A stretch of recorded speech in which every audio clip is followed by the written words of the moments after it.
The time for convening has arrived. I'd like to call to order this meeting of the Sandy Springs City Council for Tuesday, August 6, 2024. Will the city clerk please make the announcements and call the roll? Good evening, Mayor and Council. First, I would like to remind those in attendance, please silence all cell phones and other electronic devices at this time. Individuals who would like to provide public comment at a city council meeting are required to complete and submit a public comment card in advance of the meeting. Those public comment cards are available online and at the chamber entrance. Those providing public comment may be allotted up to 3 minutes to speak on their single chosen topic. As I call roll, please confirm your attendance. Mayor Rusty Paul. Present. Councilmember John Paulson. Councilmember Melody Kelly. Councilmember Melissa Mueller. Here. Councilmember Jody Rochelle. Here. Councilmember Tibby DiGiulio.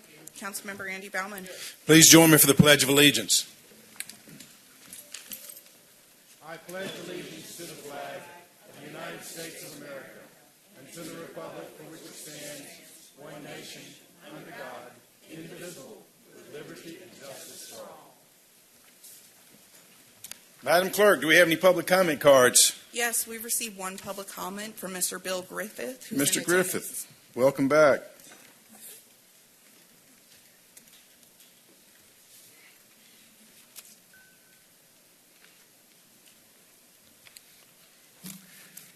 Thank you, Mr. Mayor and council members.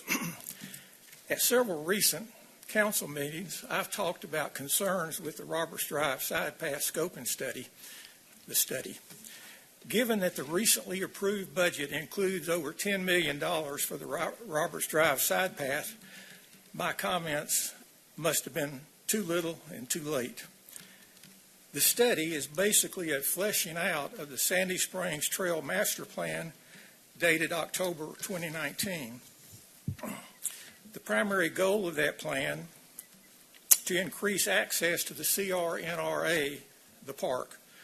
Per the plan, a pedestrian bridge at Highway 9, quote, will accomplish a critical goal to connect the Sandy Springs Trail System to Roswell, end quote.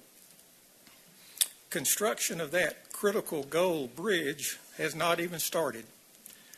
In February of this year, I met with a representative of the Roswell DOT. He said the start date of that bridge is unknown, and he was not interested in betting that it would even be completed within 5 years. 2 months ago, I mentioned that there were some tweaks to that plan that I'd like for you guys to consider. Hoping it's not too late, I want to start discussing them now. Each one will accomplish the primary goal of increasing access to the park and the critical goal of connectivity to Roswell. Tweak number one, it seems reasonable to hold off on the Roberts Drive side path construction until construction of the bridge is closer to reality. In the meantime, consider the following tweaks. Tweak number two, the study includes a path from the pedestrian bridge parallel to Highway 9 to the south end of the North River Shopping Center. Let's call that the SC path.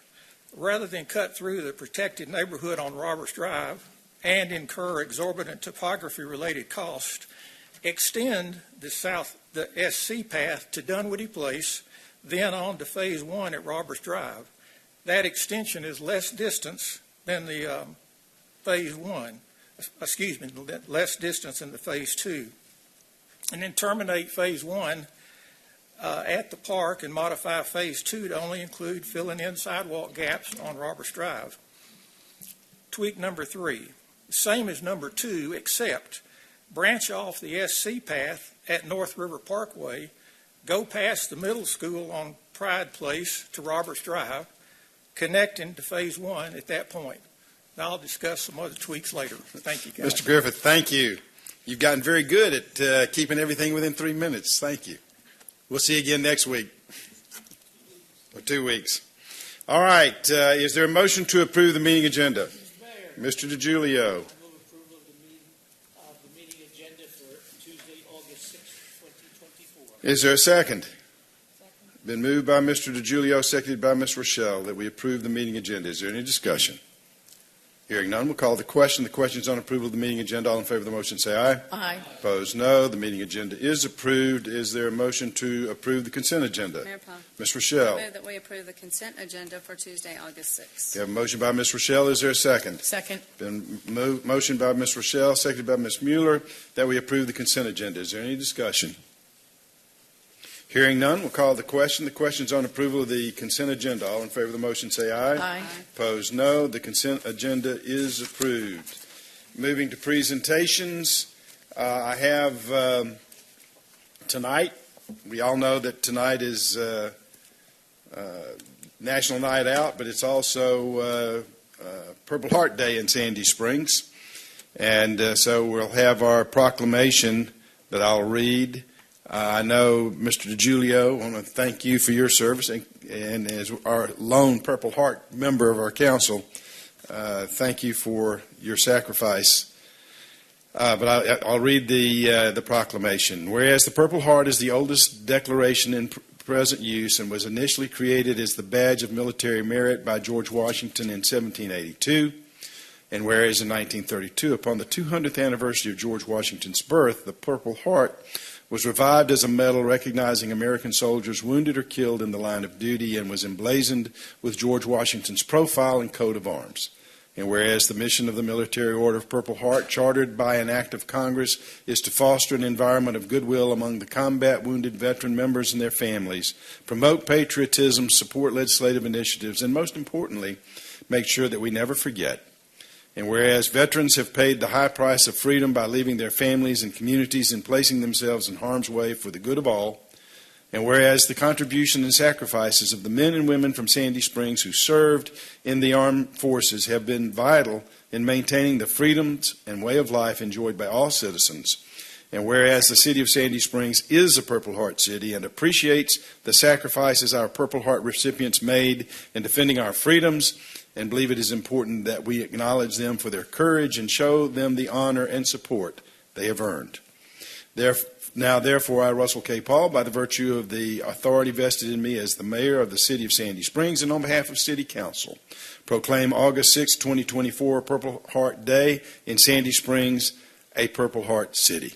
Thank you very much. All right, moving on to the next item, we will have a T-Splosh program update by Mr. Chris Burnett. Mr. Burnett.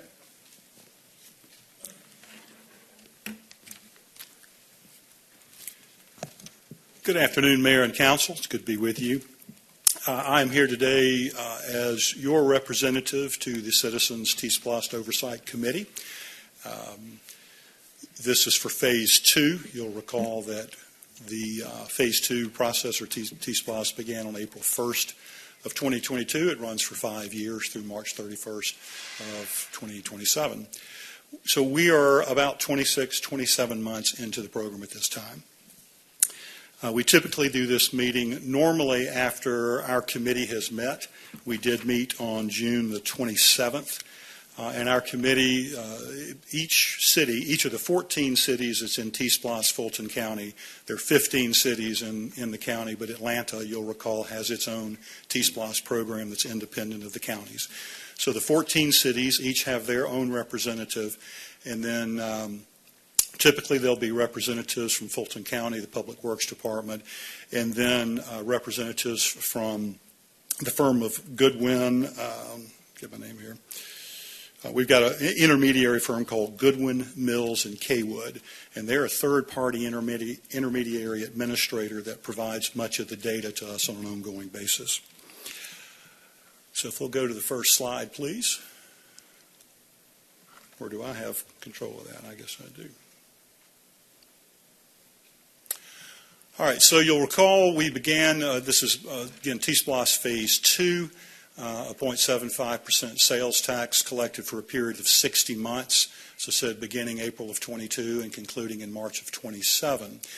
You'll see the projection for what's considered 100% collections was projected at $545,955,000.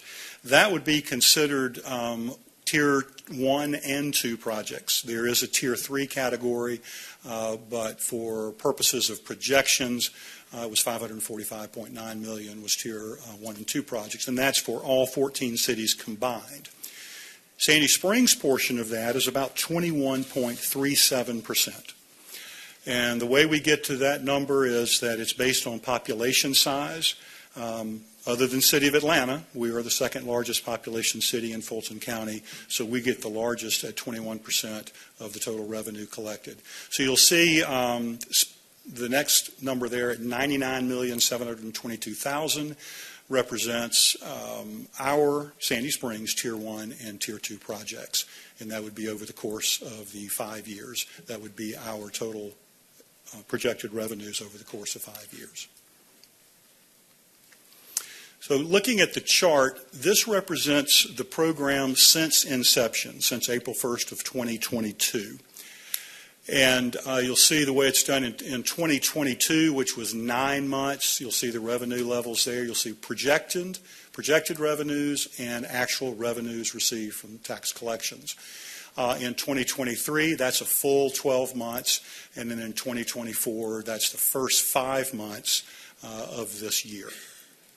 So total collections to date in 26 months is $48,864,000 against a projection of $41,701,000.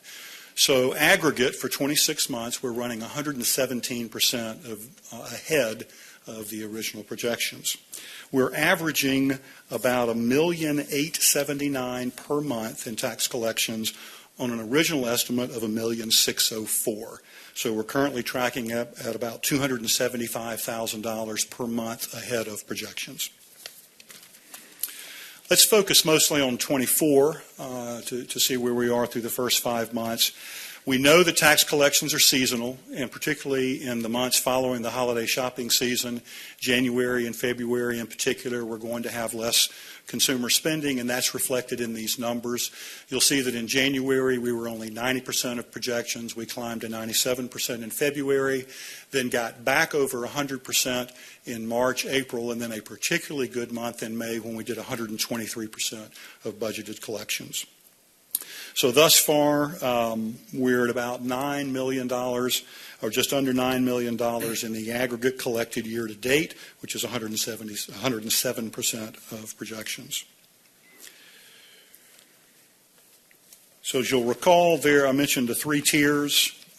We are tracking right now to be able to fully fund tiers 1 and 2, but probably not going to be able to fund tier 3 unless there is a pickup in additional revenue collections. But I believe we're running very close to 100% for tiers 1 and 2. Right now, and this is on the list that was provided to us in our committee meeting, Sandy Springs has 32 tier 1 projects identified, with 27 of those currently active. And Alan will come up in just a moment and speak about those projects. So my role in representing the city is on the oversight committee is to attempt to determine the process, the validity of the process, the accuracy of that process, and myself along with the other 13 members from each city are there to serve as an oversight principally for the county and for the third-party administration firm. We are not an audit body. We don't have the capacity to audit the numbers, so we do rely heavily on the county and on our intermediary firm for the accuracy of tax collections and the data that they provide to the cities. But honestly, it's our belief, based on the people that we've met with and the information we've been provided, that I generally feel very good about the accuracy of the information we receive and the integrity of the tax dollars that we're receiving. We know it's perfect to ever bat 1,000, but I do feel like we're definitely getting good data right now, and I've been particularly impressed with our intermediary advisory firm. I think they're very sharp, and they do a good job of tracking the numbers and presenting the data to they send it to us each month, and then we get together at least once a year, sometimes twice a year as a group to review the information. So at this point, I was going to cover the financial piece of it, which thus far is all good. We know that if we go into a weakening economy, we could see a decline in tax collections. But thus far, we've got an excellent head start, and we're almost halfway through. If you think about it, it's a 60-month program, and we're 26, 27 months into it. So the first half of the program has gone well for us relative to our tax collections. Chris, Mayor, can I ask a quick question? Of Chris? Go ahead. Yeah. Okay. Chris, if you go back to the prior slide, the 100% projection, wasn't that the $545 million, which would have taken us through Tier 2? So if we were to continue to run at 117%, wouldn't that cover the dollars into Tier 3? Now, I know costs have probably gone up on these, but from a collection standpoint, no, you're going the wrong way. Yeah. Right. So 100% collection, 545 fills Tier 2, but right now we're at 117. So arguably we can, fill Tier 3. Now, I would question whether we can pay for Tier 3 given the escalating costs of projects. But I'm trying to clarify what you were saying earlier. Yeah, that's an excellent point. I should have said, based on the escalating cost of our projects, it appears that the dollars being collected should get us there for Tier 1 and 2. Right. And Alan can speak That's to an that Alan question. more. But from a money standpoint, right now we're trending towards a 115. We'll see what happens. I mean, right. If we keep the momentum and we can stay at better than 115%, right, then we'll get there for all three. I just want to clarify that the money is tracking high, but the costs are also tracking higher. Correct. Okay. Any other questions? All right. Thank you, Chris. Yeah, that is true. What we've seen sometimes with the inflation, we should get through Tier 1. We'd like to get some of the Tier 2, but inflation is tracking even, some of the projects have been 30%. So, however, I know there's National Night Out, so I'm going to go through some of this fairly quickly. This is the overview of the 2021. I'm going to go through some of the key projects. 2021 is mostly in design. As you can see, we've got about $67 million in pre-construction. We've got about $11 million under construction, and then only $1.3 million completed. But that's the new program. And I'll give you quick percentages at the end. But here's some of the big projects that we're starting. This should start in the next few weeks. This is the Roswell North End Boulevard, where the North River Parkway, hopefully a new intersection, upgrade the intersection at Dunwoody Place, have medians and multi-use paths on either side. We should have a PIOH early next year, so we have a big unveiling and be the comments, kind of like we had for Path 400. You've seen those.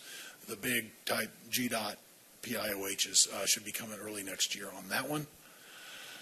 Speaking of GDOT, and then we're going to have some more info coming up on this later today, but we hope to start construction fall of this year.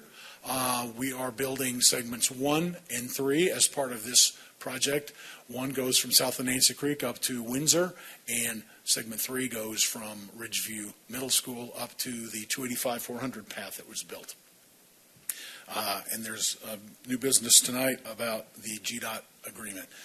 This is another project we've done with the GDOT. This is an enhancement. This is the only one that's actually in construction. This is the Mount Vernon Bridge where we paid for the enhancements. One of the first things we paid for out of the T-SPLOST, and that was like $3.2 million. You see the pictures on the left are the construction underway and what it's going to look like on the right. If you've seen the Roberts Drive or the Pitts Bridge, it'll be similar to that. And my understanding is hopefully August, September, the path may be available for pedestrians. This next project started off as a T-SPLOST 1, but with all the reconfiguration of the dollars, the construction's out of T-SPLOST 2, and we have bids later this month, bid opening, and hope to start construction in the fall. And we'll finish that connection between the Abernathy Greenway and Lost Corner, and we'll finish the whole connection all the way to Dalrymple, Roswell Road, and back. This is the big signature project of the new T-SPLOST, and it is well in underway for right-of-way. We are still on track to start construction in the fall of 2025. T-Splost, the old T-Splost. This is the one that is well underway in construction and or complete. We had about $47 million in construction. Some of those are going to be done later this year. I'll get into that in a little bit. We have the one last project I'll talk about that we're going to have a public meeting next week that is in design, and then we have $39 million completed. So I'll give you a quick overview. Dalrymple Roswell Road, they are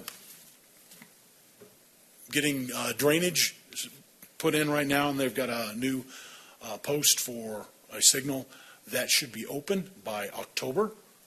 I know school started, but we've been on them to get it done. This next one is the Peachtree Dunwoody. We got the open house coming up next week. This is, once we get the concept approved, we'll start design.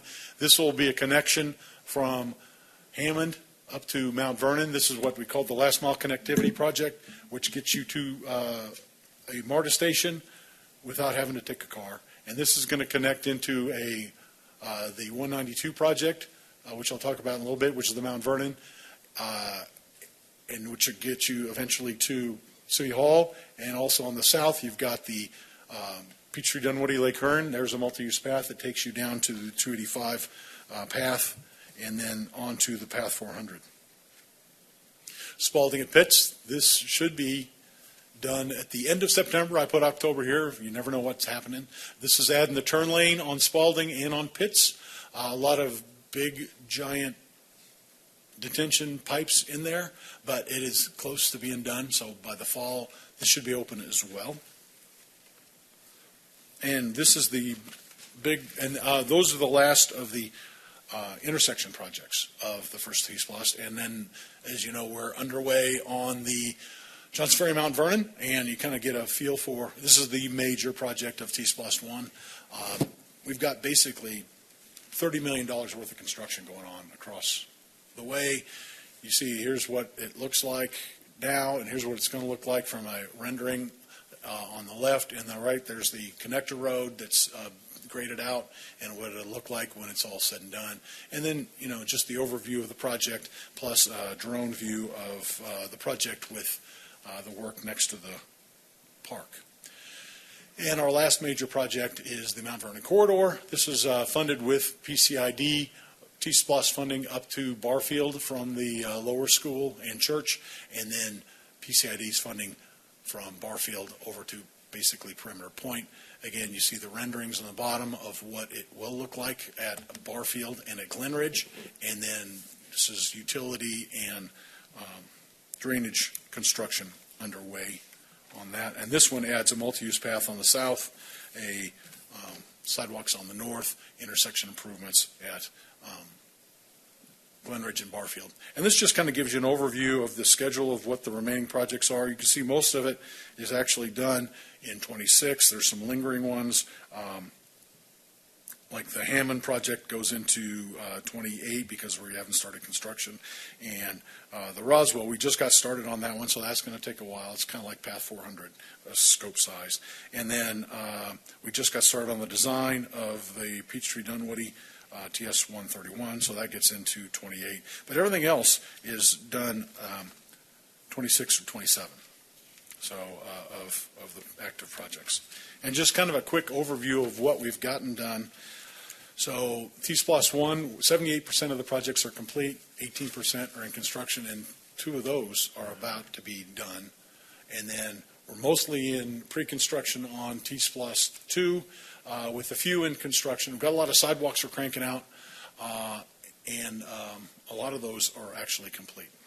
So that is the overview of the T-Splost program. Any questions? Thank you. Any questions? Mr. Paulson. Thank you, Alan. So the 2016 T-Splost projects, we're nearing completion. Tell me, do we have enough money to finish these as you know right now? Yes, sir, we do. We have some contingencies on the big projects to get us through. And if those get finished, we have extra, that money rolls into the 2021? We're probably going to suck up all that money, pretty much, I would think. And you know, Yeah, no, exactly. What we're hoping is, with the extra, we could potentially do that, but right now it looks like we're going to use most of the money if you look at the budget. And then with T-Splosh 2, because of the extra collections, we anticipate some higher costs. As we know, with across the street, things came in high.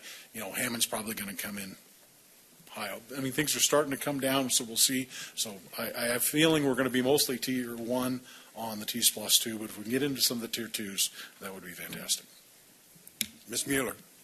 So Alan, on the TS 192, will we be opening the city part of that before we open the full thing, the full trail that has the PCID part? Because it looks like we're working from, the center of the city out today.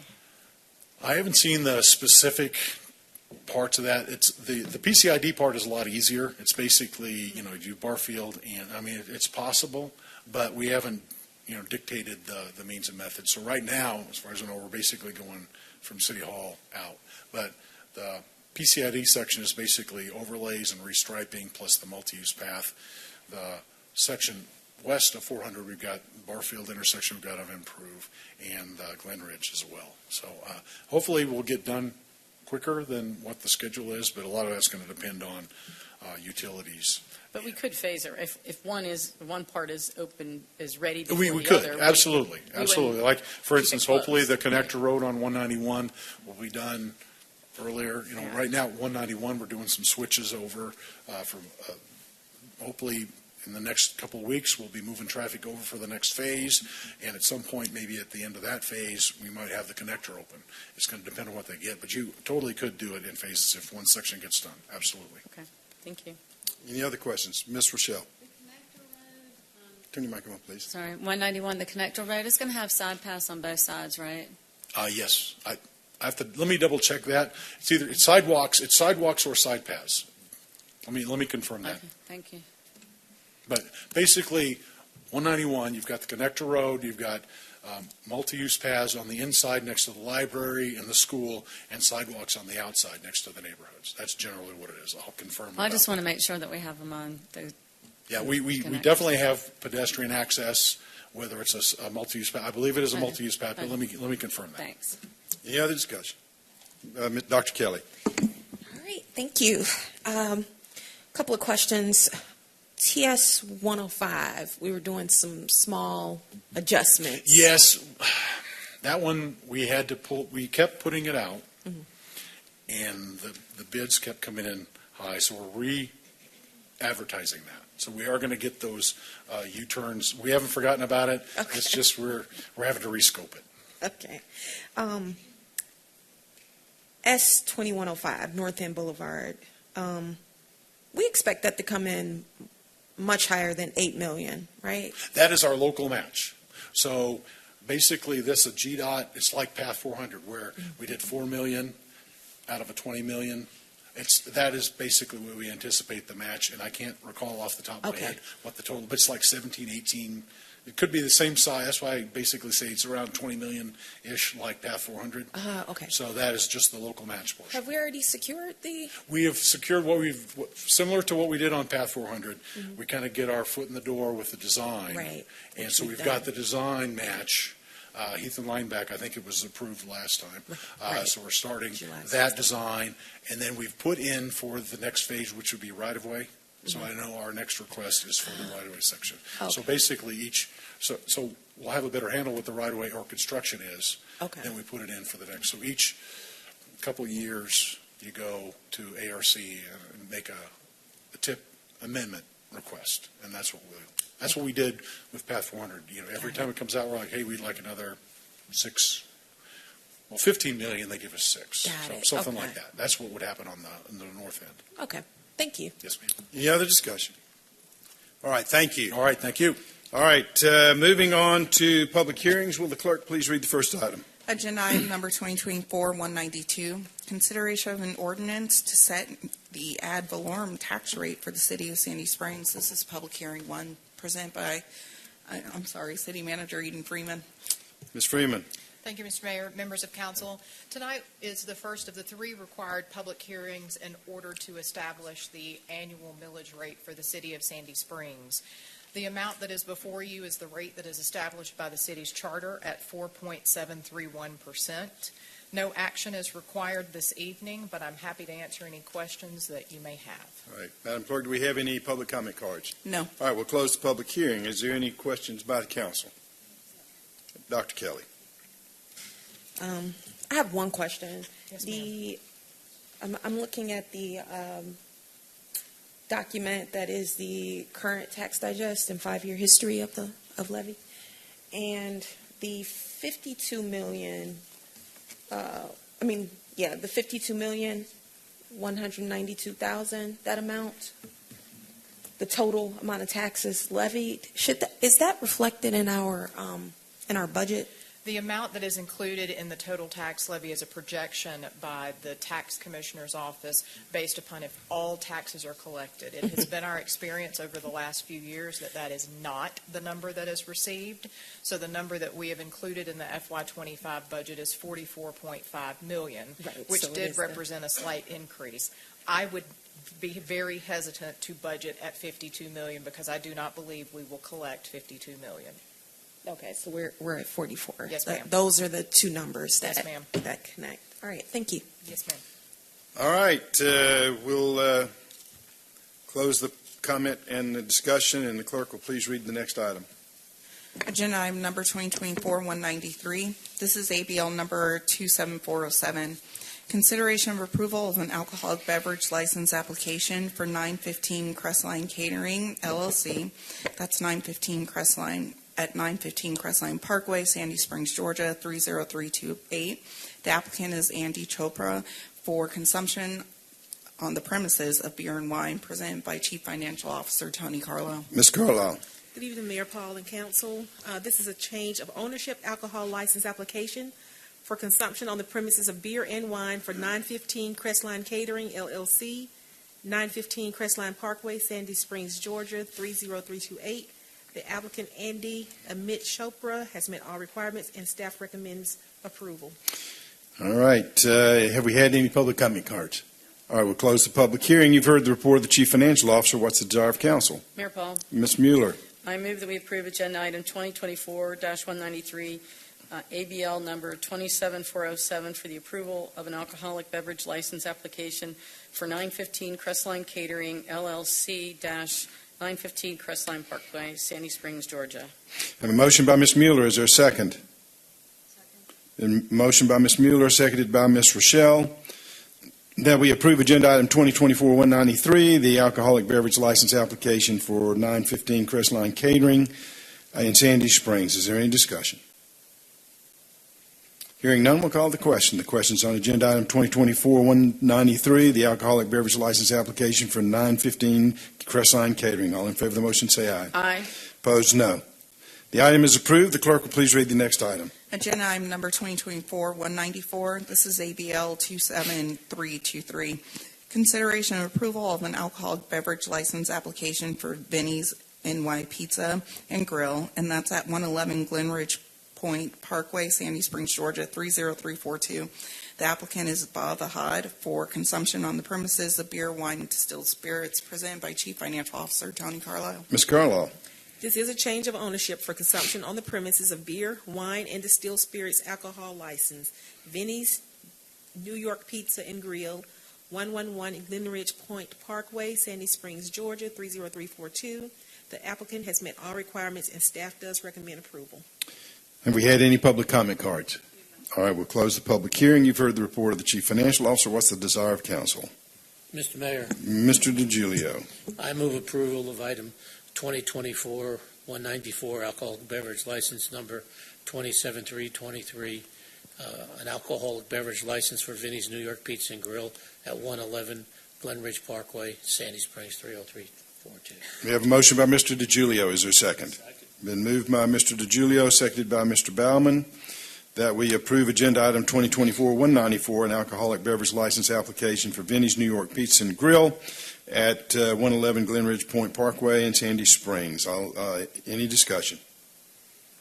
Hearing none, we'll call the question. The question's on agenda item 2024-194, approval of the alcoholic beverage license application for Vinny's New York Pizza. All in favor of the motion, say aye. Aye. Opposed, no.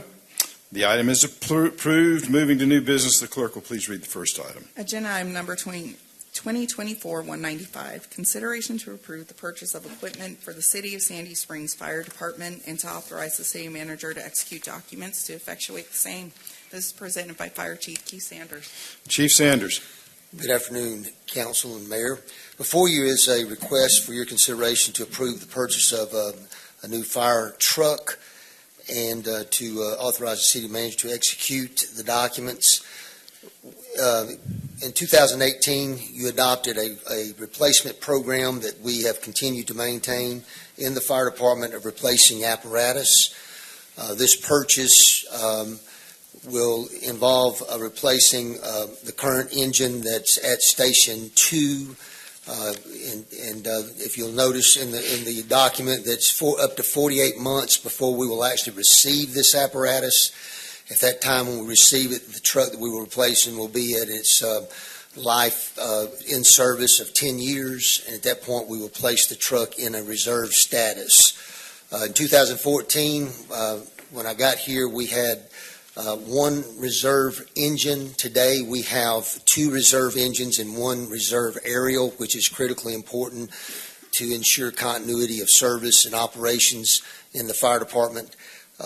In this particular purchase, it'd be for $1,102,700. We will also be trading in one of those reserve units at that time, and at that time a trade-in value of $30,000 is considered with this purchase.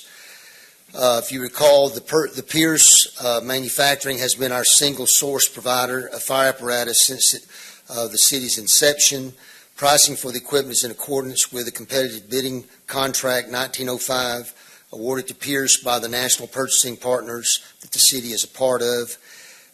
We will, under the city's purchasing policy, the city is authorized to utilize competitive procured contracts provided through other governmental entities. 10-8 and Pierce representatives have stated and confirmed that the pricing under this RFP 1905 contract is the most competitive and forms the basis of what would be provided to the city under a standalone bid.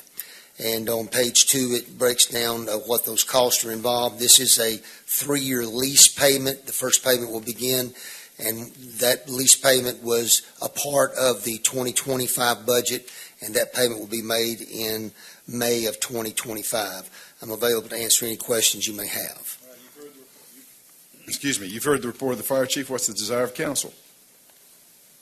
Ms. Rochelle. I move that we approve agenda item 2024-195, the purchase of equipment for the Sandy Springs Fire Department, and to authorize the city manager to execute documents. I have a motion by Ms. Rochelle. Is there a second? Second. Been moved by Ms. Rochelle, seconded by Mr. Paulson, that we approve agenda item 2024-195, the purchase of equipment for the City of Sandy Springs Fire Department. Any discussion? Ms. Rochelle. Keith, Chief, where do we keep the reserve units? I'm just curious, and do we ever use them? I mean, how often do they get used? They get used pretty regular. We have a rotational maintenance contract that we maintain in order to maintain our apparatus. The 3 apparatus that we have that are in reserve, we either store them in the basement of Station 4, which is on Wyuka. We now store one of the reserve engines at New Station 5, and one is also at Station 3. Thanks. Any other discussion? Hearing none, we'll call the question. The question's on agenda item 2024-195, approving the purchase of equipment for the City of Sandy Springs Fire Department. All in favor of the motion, say aye. Aye. Opposed, no. The item is approved. The clerk will please read the next item. Agenda item number 2024-196. This is consideration of an ordinance to amend Section 105.20 of the City of Sandy Springs Code of Ordinances entitled International Property Maintenance Code to provide for an effective date and for other purposes. Presented by Community Development Director Ginger Sotile. Ms. Sotile. Good evening, Mayor and Council.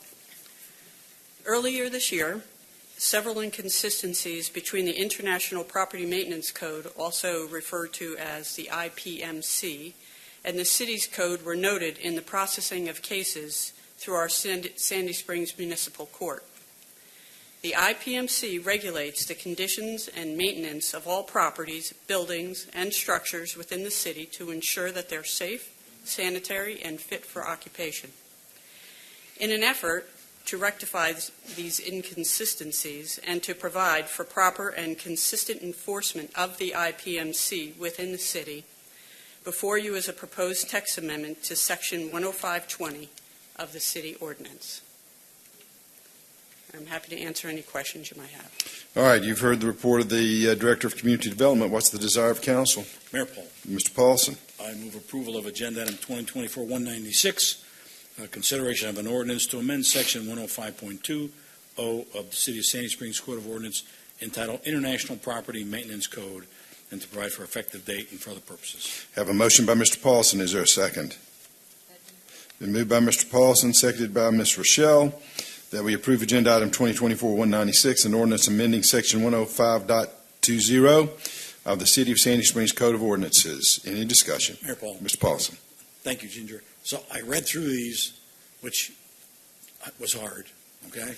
But I didn't see anything substantive that changed. Like, do we increase our frequency of inspections, or does this cause us to do something we weren't doing before? Can you give us a little background on whether this is just name changing and text changing, or is there anything substantial in this? And Mr. Lee. May I answer that, please? Certainly. The main part of this discussion tonight has to do with an obscure part of the International Building Code that some lawyers have allowed, that the defendant has a right to appeal the matter to somebody before it goes to court, which does not fit Georgia law, doesn't fit our procedure, especially when code enforcement, and this has become apparent with apartments. Our code enforcement folks identify the problem, notify the property owner of the problem, and give them an opportunity to correct it before any punitive action is taken as far as our court. And this obscure language in the International Building Code that most cities adopt in bank sometimes has an obscure part to it, and this has been held against us and does not fit our processes here. So the main purpose of this is to remove that requirement, that the actions be appealed before they go to court. So somebody appealing goes directly to court rather than some intermediary reviewer.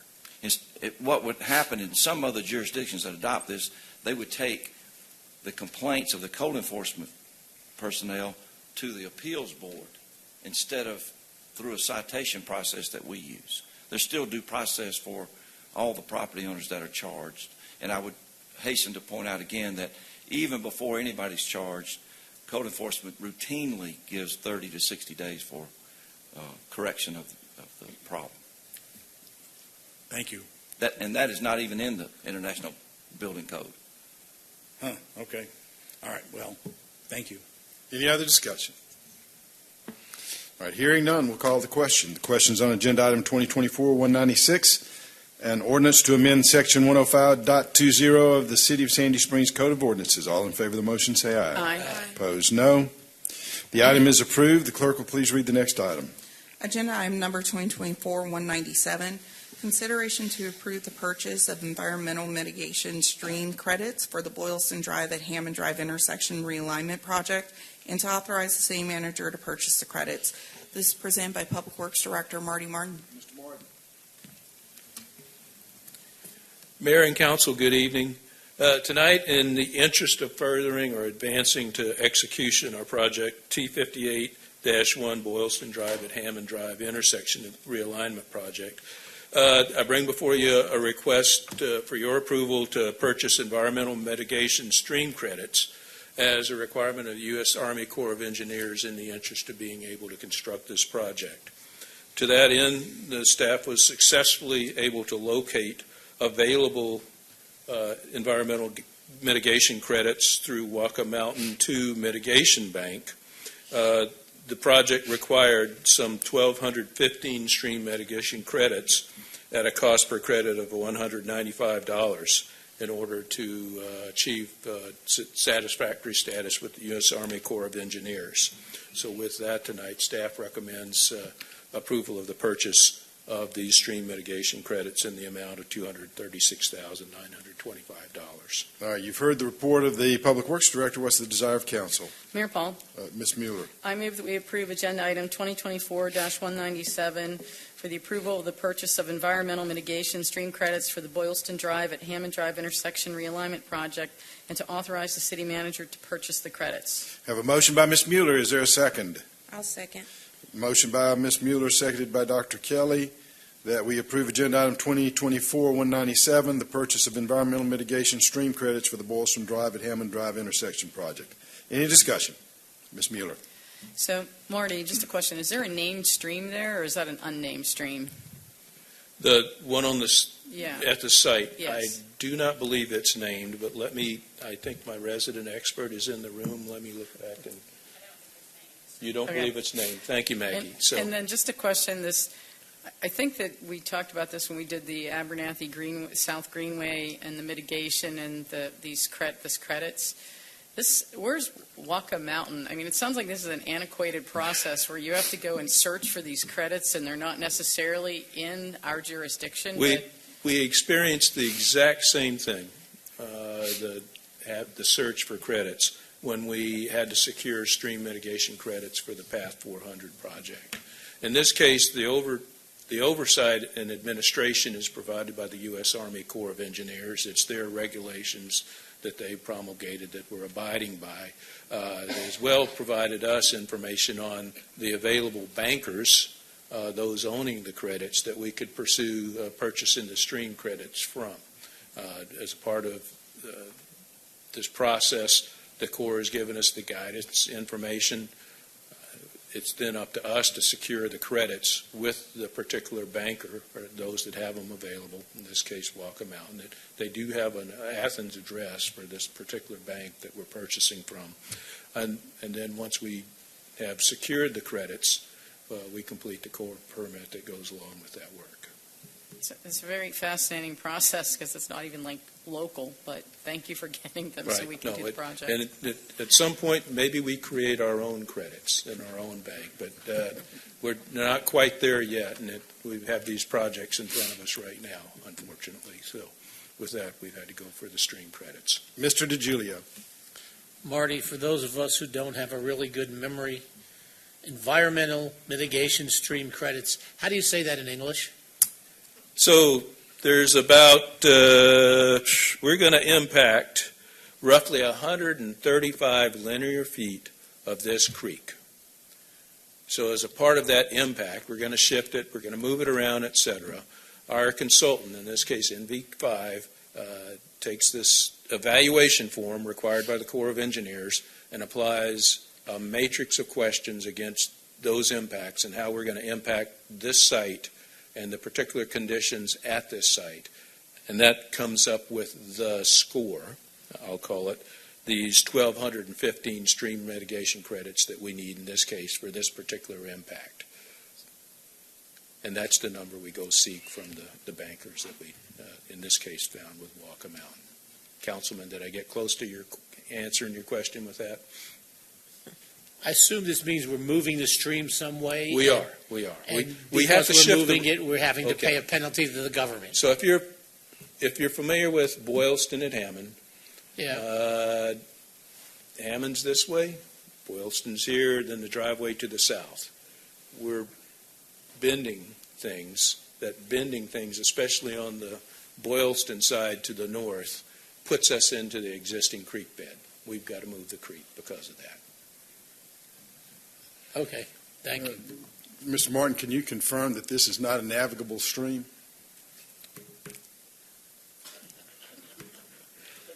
In other words, there's no commercial traffic using this to move. I've not seen a barge to my recollection. And the Corps of Engineers of the United States Army is in charge of all navigable streams and waterways in the United States. And waterways. And waterways in the state. Sir. So there you go. And they were largely a dam building organization until they ran out of places to build dams. Is that correct? And then they suddenly decided that to have a new mission, they needed that all streams led to a navigable stream. So therefore, they were in charge of all water in the United States. Isn't that a pretty accurate statement? You're really close there, I think, Mayor. Clean Water Act has a big play in this as well. I understand. And the Corps has some responsibilities under the Clean Water Act. They were looking for a new mission when they couldn't build dams anymore, and this is it. So this is how we end up where we are. All right, thank you. Any other discussion? All right, we have a motion and a second to approve the purchase of environmental mitigation stream credits for the Boylston Drive and Hammond Drive intersectional realignment project. All in favor of the motion, say aye. Aye. Opposed, no. The item is approved. The clerk will please read the next item. Agenda item number 2024-1988. This is consideration to approve a contract award to Blue Level Services LLC to construct the 6775 Lisa Lane and 6785 Lisa Lane Pond Rehabilitation Project, and to authorize the city manager to execute the contract. Also presented by Public Works Director Marty Martin. Mr. Martin. Mayor and Council, in this case, the city has a requirement to rehabilitate detention pond at 6775, 6785 Lisa Lane. In this case, the city engaged an engineering firm in 2022 to assess the site. Requirements within the project include remove and haul off some 300 cubic yards of accumulated silt and sediment, replace some 66 linear feet of gravity weir wall with a stone veneer wall, replace some 18-inch HDPE pipe on site, install riprap guide channel, etc. To that end, the city issued an invitation to bid for this work on May 22nd, 2024, seeking bids from qualified bidders. Non-mandatory pre-bid site visit was held on May 30th. Bids from 6 contractors were received on June 21st of 2024. Of those 6 contractors, 1 bidder was deemed non-responsive for they didn't properly complete the bid form required of the project, and the apparent low bidder, responsive and responsible bidder, was Blue Level Services at $298,367.64. Compared to the engineer's construction cost estimate for the project of some $350,000, staff feels comfortable with Blue Level Services in their quote and recommends council approve award of this project.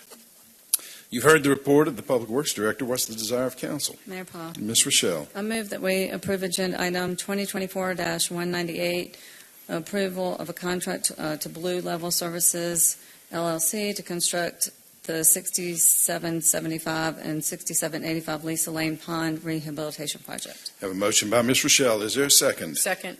Moved by Ms. Rochelle, seconded by Ms. Mueller, that we approve agenda item 2024-198, a contract award to Blue Level Services for constructing the 6775 and 6785 Lisa Lane Pond Rehab Project. Any discussion? Ms. Rochelle.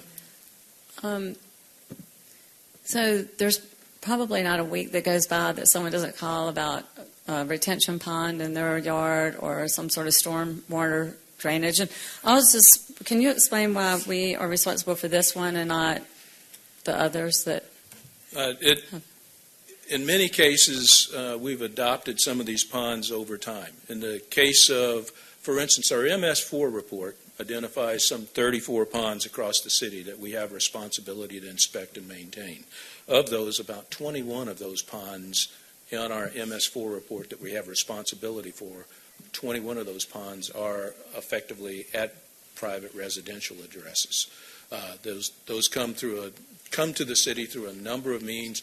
Earlier, Fulton County acceptance prior to city incorporation, then city work and city acceptance of easements over time as we've developed our stormwater program here. Councilman DiGiulio, we recently completed work at Falcon Chase, another one of those private ponds, now city responsibility, and a history there associated with that. So it depends on what work was performed in the past, what responsibilities were taken on, and whether or not the city's entered into agreements in the past or not to maintain work on that pond as well. Councilman. Mr. Lee. Just to expand on Public Works Director's comments. The responsibility, whether or not the city takes responsibility or has responsibility, is determined uniquely by each circumstance. It could be that the pond was created and deeded to the city. It could be the pond was created because it controls major roadway water. It could be that it was connected to a roadway that we gained from Fulton County. But in each instance, the city is only responsible for the ponds that have been deeded and accepted by the city. And this particular one is on that list that Marty's talking about. The list he's talking about is something maintained by the Georgia Department of Environmental Protection Division. Thank you, Dan. Any other discussion? Hearing none, we'll call the question. The question is on agenda item 2024-198, approving a contract award to Blue Level Services to construct the 6775 and 6785 Lisa Lane Pond Rehab Project. All in favor of the motion say aye. Aye. Opposed, no. The item is approved. The clerk will please read the next item.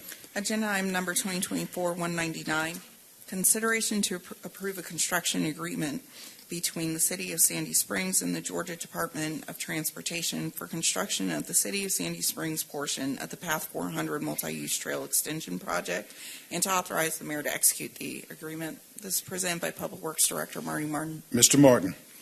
Mayor and Council, this is the next step, and a lot of hard work the staff has been going through to get this project awarded and underway and into construction. So if you recollect, on May 21st of this year, we brought before you a construction contract award recommendation for the Path 400 project. At that time, FS Scarborough was recognized as the apparent low bidder, responsive and responsible contractor with a bid amount of $20,150,923.94 for construction of segments 1 and 3 of the project.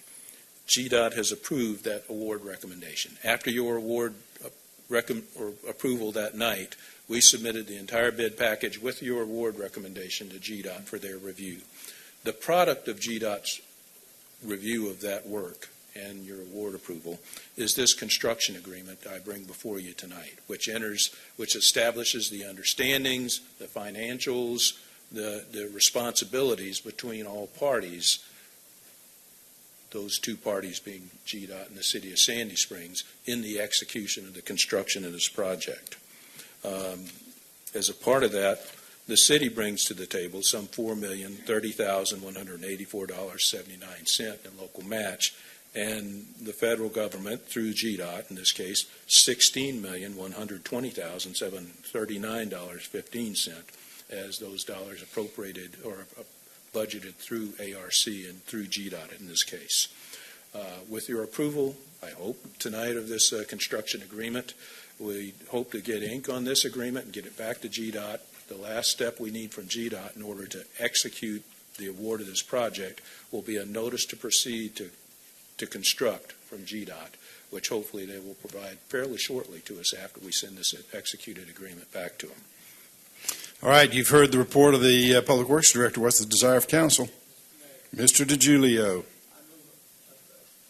move approval of item 2024-199,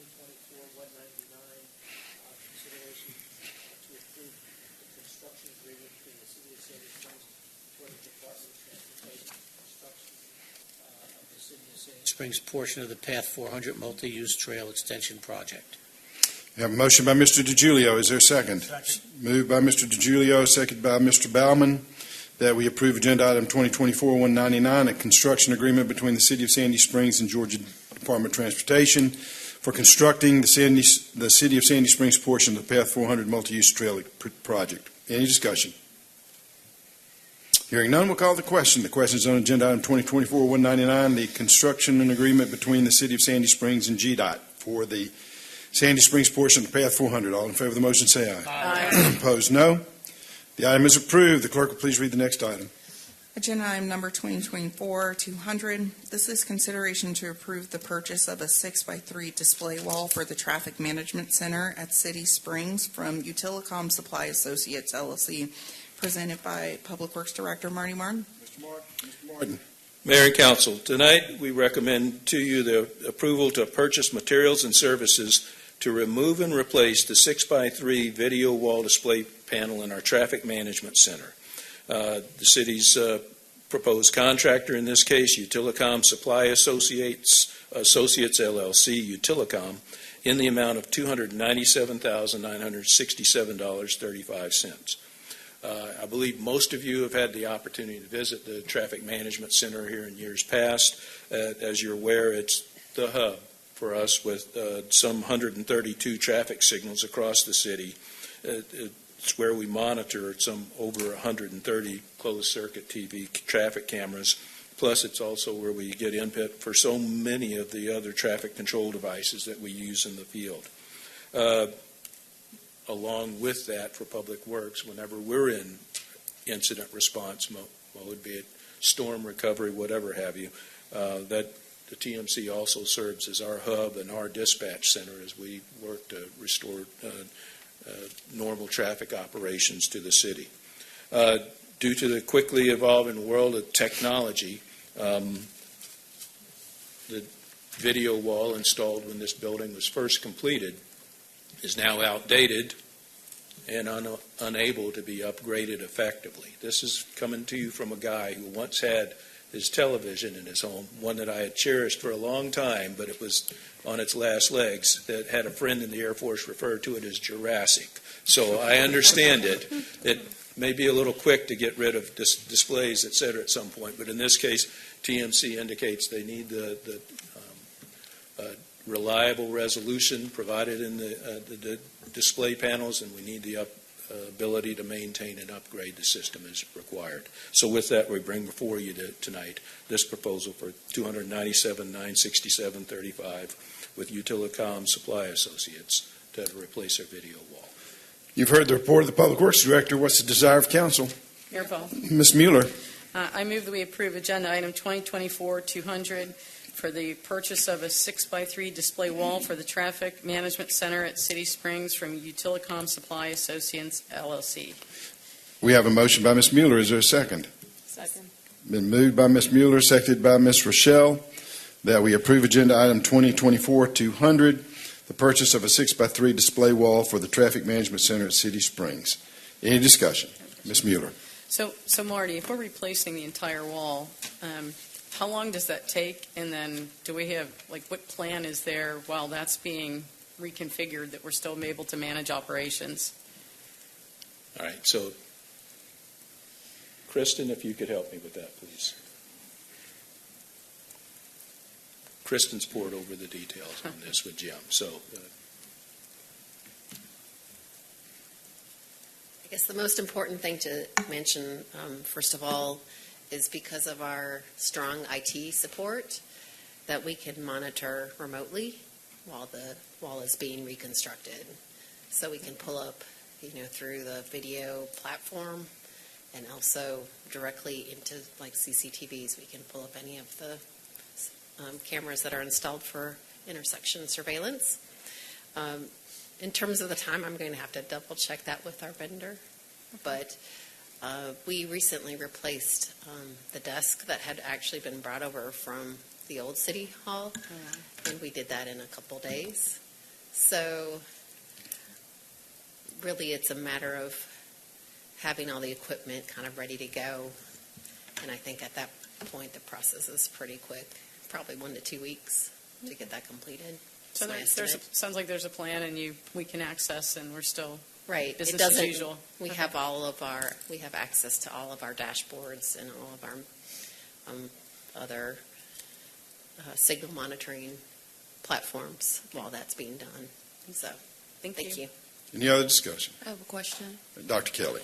I wanted to know, is there a particular reason why this wasn't bidded, or do we have a relationship with Utilicom? Yes, this is a vendor that is on the Georgia DOT state contract, and we buy a lot of signal equipment from them. And our experience has been that the previous video wall was provided by the same company, and then they've actually also worked with the city for the wall on the 4th floor for the Emergency Operations Center, and also the wall that's being constructed at the police Okay, so it sounds like we're not required to bid this sort of purchase out, this sort of, Well, that's always an opportunity to do that. Well, but there's also an alternate procurement process. If you buy off a state or federal contract, they've negotiated the lowest possible price. In fact, each vendor on that list has signed an agreement that they will not sell any of those products at a cheaper price than what are the price that are listed. So that's the lowest price you can get. So if you're buying off a federal or a state contract, that's also an alternate process to acquire from without having to go through the bidding process. It's done oftentimes with this kind of specialty type equipment.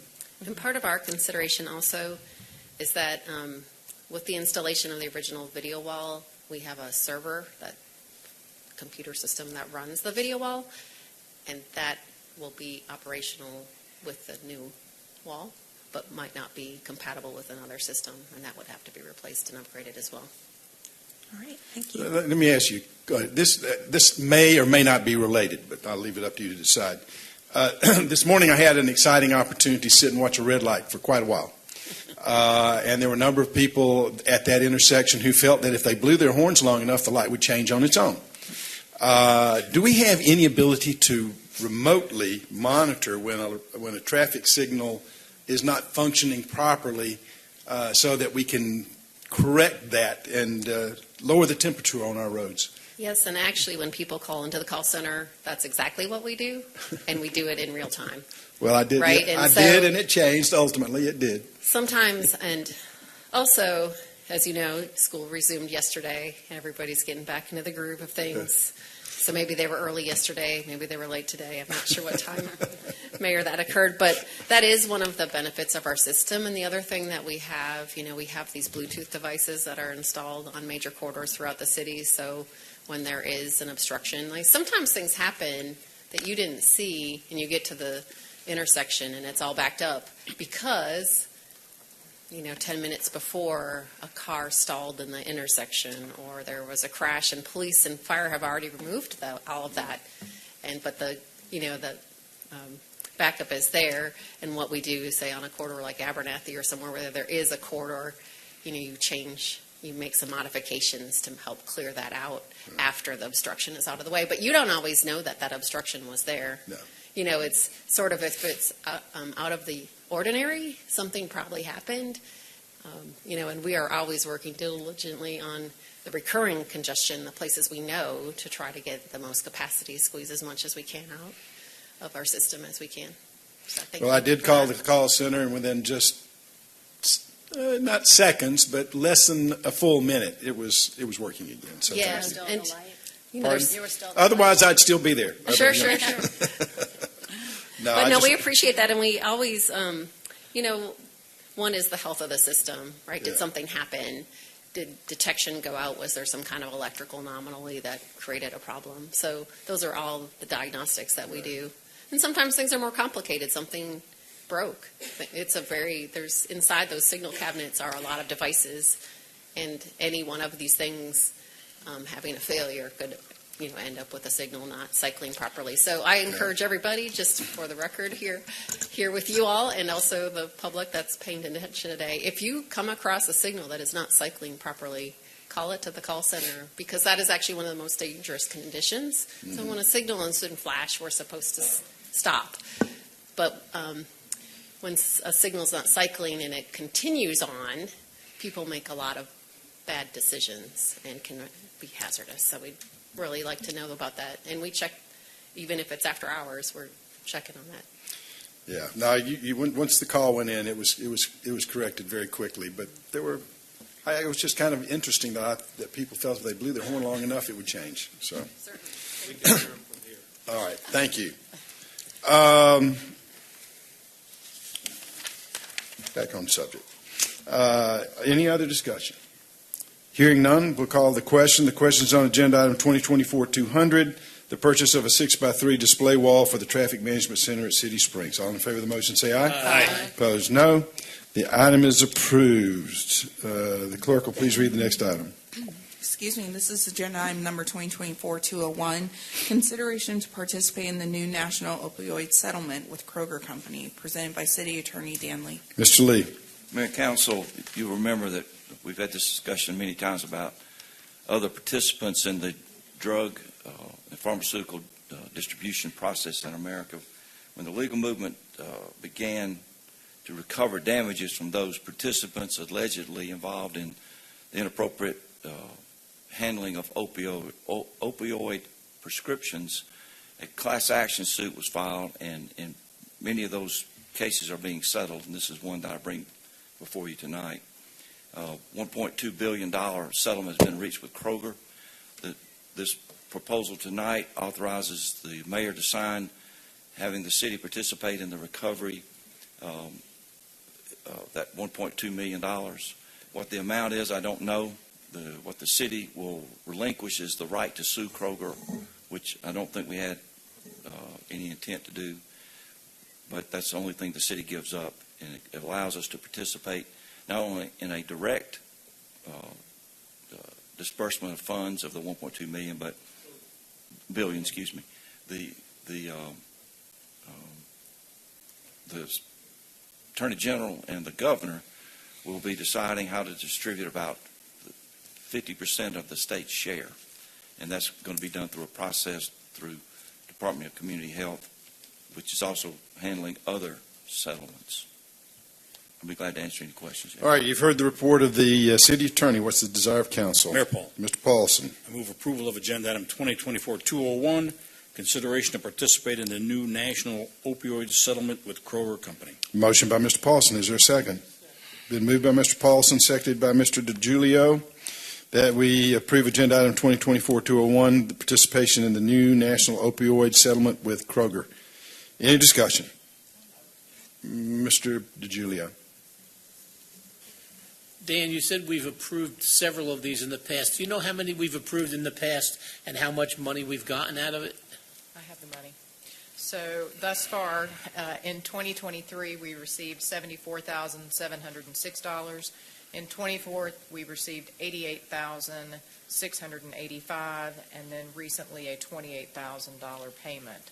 So what we have utilized the funds for thus far is to purchase Narcan, and there was a recent change in state law that allows Narcan to be more readily available in public facilities, so we're looking at expanding that, and we're also exploring developing an education program that a team is working on in-house that will coordinate with youth leadership and schools on how to deliver that program. There are very stringent requirements for how the funds can be utilized, so we are being creative in coming up with ideas for how to use these funds. Thank you. Yes, sir. Mayor Paul. Mr. Paulson. And even just for the correction, or just for the clarification, we had a fentanyl seminar here in January at the PAC that I thought was paid for in part by these monies, right? It was roughly $3,400, and yes, sir, that fund, that did come out of those funds. Good. Well, hopefully we can do some more of those. Thank you. Any other discussion? Hearing none, we'll call the question. The question's on agenda item 2024-201, agreement to participate in the new national opioid settlement with Kroger. All in favor of the motion, say aye. Aye. Opposed, no. The item is approved. Moving to reports, I've just got a couple of quick things. First of all, tonight is National Night Out, so that's why we're here early and trying to get out early so that we can go participate with that. And also we have another event that we're participating in too.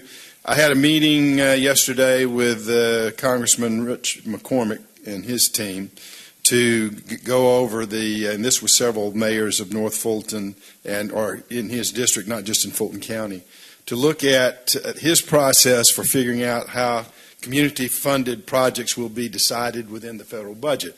He's going to take kind of an approach very similar that I know Mr. Paulson will be familiar with, similar to that used by Congressman Price when he was looking for people who wanted to go into one of the military academies. He's going to have a committee of people to vet projects, and he says there'll be somebody from every city in the district and some from the counties to vet these projects and make recommendations to him on which projects should be funded.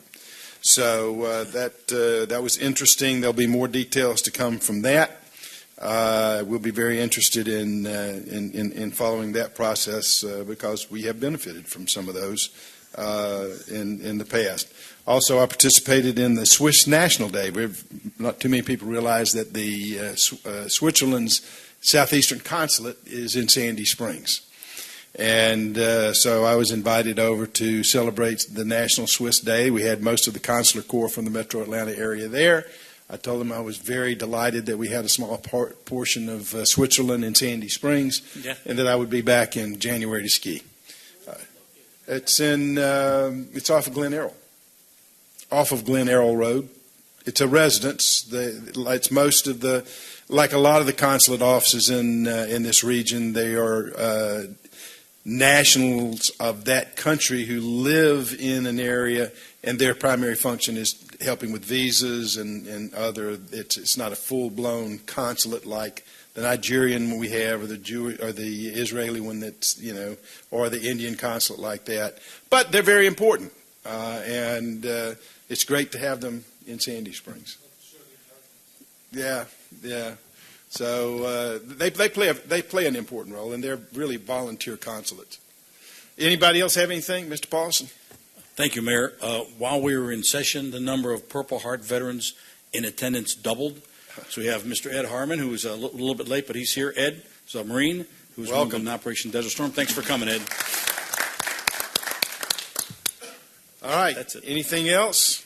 Any staff reports? All right, Mr. DiGiulio, I'm going to recognize you for the purpose of adjournment.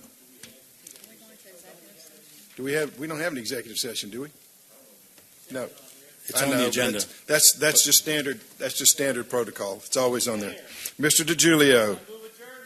Mr. DiGiulio moves adjournment. Is there a second? Moved by Mr. DiGiulio, seconded by Mr. Paulson, that we adjourn. All in favor of the motion say aye. Aye. Opposed, no. We are adjourned at 6:15 p.m.